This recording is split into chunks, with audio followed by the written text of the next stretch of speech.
আমার নাম মাধব ফাড়কে। আপনি আপনার লেকচারে বললেন যে ঈশ্বর হলেন, আল্লাহ হলেন নিরাকার, প্রতিমূর্তি ছাড়া। হিন্দু ধর্মেও একই কথা আছে। কিন্তু তাহলে মুসলমানরা হজ করার সময় তাদের তীর্থস্থানকে কেন পূজা করে?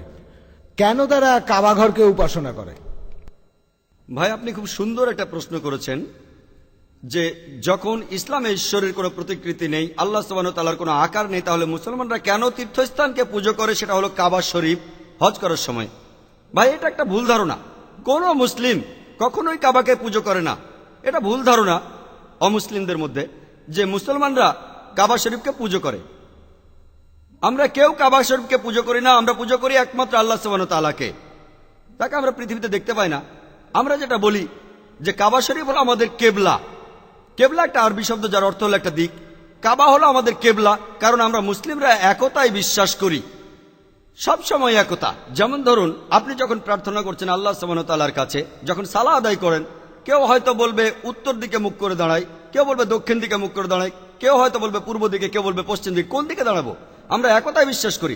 আর এই একতার জন্য পুরো পৃথিবীর সমস্ত মুসলমান আমাদেরকে নির্দেশ দেওয়া হয়েছে যে কিবলার দিকে মুখ করে দাঁড়াতে হবে। এটা পুজো করা হচ্ছে না, এটা একটা দিক। আর প্রথম যারা পৃথিবীর ম্যাপ এঁকেছিল তারা ছিল মুসলমান। মুসলমান যখন পৃথিবীর ম্যাপ এঁকেছিল, সেখানে দক্ষিণ মেরু ছিল উপরে, উত্তর মেরু নিচে, আর কাবা ছিল একেবারে কেন্দ্রে। পরে পশ্চিমারা আঁকলো, তারা ম্যাপটাকে উল্টে দিল, উত্তর মেরু উপরে, দক্ষিণ মেরু নিচে। আলহামদুলিল্লাহ, কাবা এখনো সেই কেন্দ্রেই আছে, মক্কা এখনো কেন্দ্রে।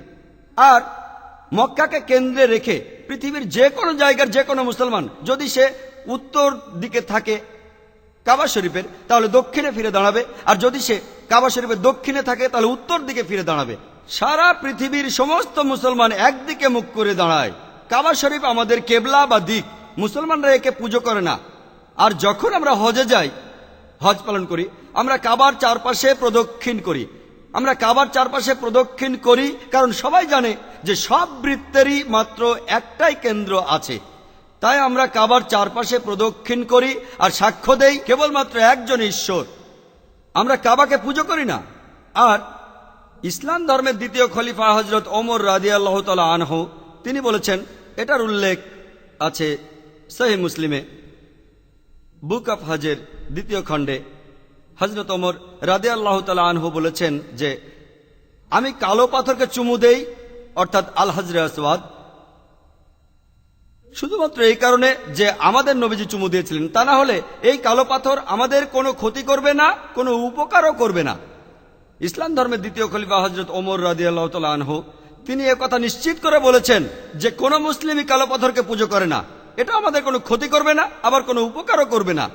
আর আরেকটা দৃষ্টান্ত আছে যে আমাদের নবীজির সময়ে সাহাবাগণ, নবীজির সঙ্গী সাথীরা, তারা এমনকি কাবার উপরে দাঁড়িয়ে আজান দিয়েছেন। আজান হলো আহ্বান সালার জন্য।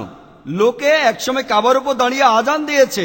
আপনাদের প্রশ্ন করি, কোন মূর্তি পূজারী কি তার পূজনীয় মূর্তির উপর কখনো দাঁড়ায়? এভাবে আমরা প্রমাণ করতে পারি কোন মুসলিম কখনোই কাবাকে পুজো করেনি। কাবা আমাদের কেবলা, আর আমরা উপাসনা করি একমাত্র আল্লাহ সুবহানাহু ওয়া তাআলার, যাকে আমরা দেখতে পাই না। আশা করি উত্তরটা পেয়েছেন।